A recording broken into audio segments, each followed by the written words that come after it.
Hey, good evening traders. We finally got our moves that we've been talking about. Unfortunately, we didn't get triggered in our sell limit on Bitcoin after FTX's, let's say, implosion of cryptos through mismanagement of client funds, company funds, etc. Really has put a lot of pressure on the crypto space. Question is, what will anything be resolved, and will it create a price that's going to be interesting enough to basically increase appetite for buyers to come back into the marketplace? So what are we looking at? Essentially, we had the 2017 lows, which was around this 18,500 place, 2017 highs, I should say. We saw the market try and pierce and fail. Then we had the market break through with that next candle. We were looking for the market to come back up into this area to then sell with a limit order, for then the market continue its rotation lower, which didn't materialize in the sense that it didn't trigger our limit order, but it did kind of play out to what we were expecting. I think now we are going to remain on the bearish side until we can prove price getting back above the 18,500. So I won't be looking for shorts from this area now, because the market has been up, it's rejected and come back down. So if we get below 16,000, I think there's a real possibility of heading towards 14,000 and maybe as low as 12,000. But let's just scroll right back and take a look at why that is. So 14,000, you'll see that it comes into previous structure highs over this area here. So if price could take another dive lower, which would be very nice in terms of a technical setup, I'll be looking for some kind of opportunity to get in here. And then based on the halving cycles, we should expect to see some positive outlook for cryptos coming towards the end of the year to finish the year strong, and then hopefully start 2023 with a new bullish sentiment to this marketplace. But whenever we're going to see Bitcoin and Ethereum under pressure, that's really going to sort of magnify the downward pressure on these altcoins.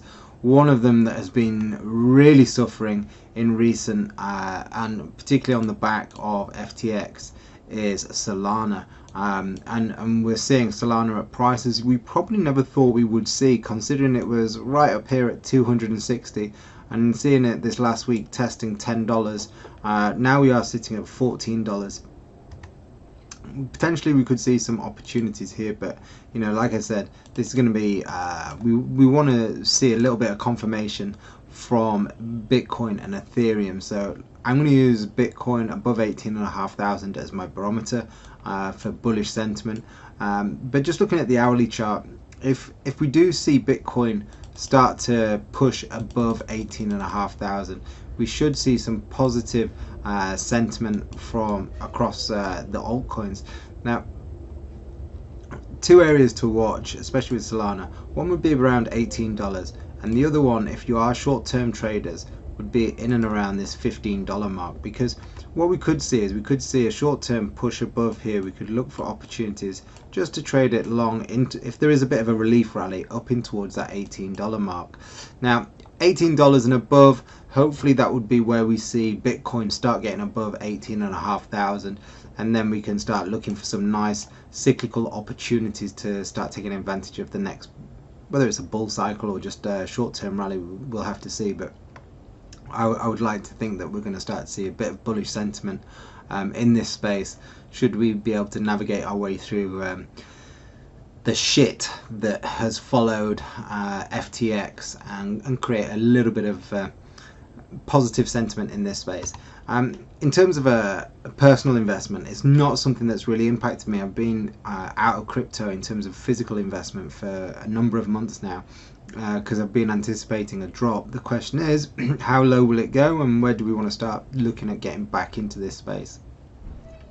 And that's going to come down to watching Bitcoin and Bitcoin predominantly. But if we look at Ethereum, we did set a $1,000 target price.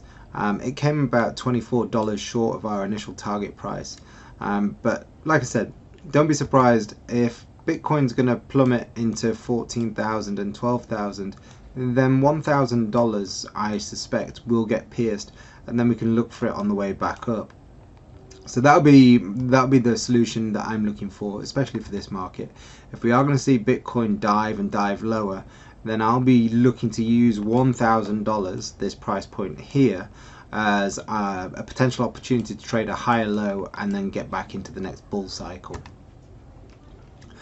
Atom, even after all this mayhem, is still managing to hold around that $10 mark, which is a price point I did mention a while back is one to watch out for. Obviously we've seen this market dive through it here, but then we saw a nice strong move, and this would be the way I'd look to trade Ethereum, which if I just get rid of this drawing right now, what you can see here is we've got obviously key areas here and here, and it respected here and then it broke down. Now where I was saying if Ethereum does break below $1,000, then just to give you an insight on how I'd look to trade it on the way back up, remember you're never going to catch the bottoms and you're never going to catch the tops. It's just how you want to trade, and looking for a particular set of rules to get you through, and so you're not trading based on impulsive, irrational decision making. See here, all of a sudden the cycles start getting nice, positive, higher highs, higher lows. Now we break through the key level, then the market rotates back towards it, and then as soon as buyers step back in, that's our cue to be buying off this level. It doesn't mean just go ahead and stick a buy limit in there. You could do that if you wanted, but if you're putting a buy limit in here, you're going to have to put your stops underneath that swing there. Both are completely acceptable ways of getting into the market, but it's just obviously you want to trade whichever way suits you best. I'm just looking if there is a potential opportunity maybe for a little bit of a bull flag to be forming that you could potentially look to trade.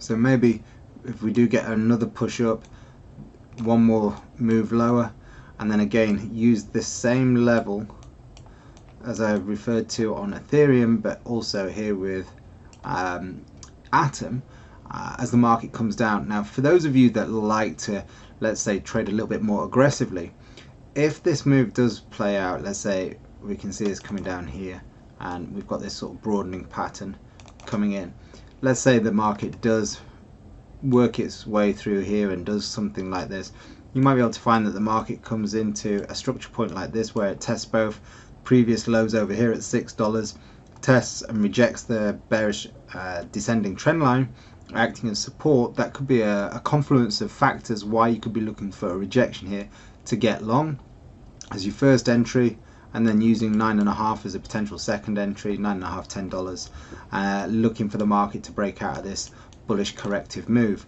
So I think that's enough on the crypto space tonight. I like to keep it under 10 minutes if I can. If you've got any questions about cryptos and technicals, or about any other market, and you'd like us to have a look at them on a higher time frame and give our technical perspective on those markets, please hit in the comment section below, and we'll do that for you in coming days. Alright traders, have a great evening, and if you do like the content, please make sure you give it a thumbs up, share and subscribe to our content. This way, whenever we publish a video, it's going to come straight to your inbox. Good night traders.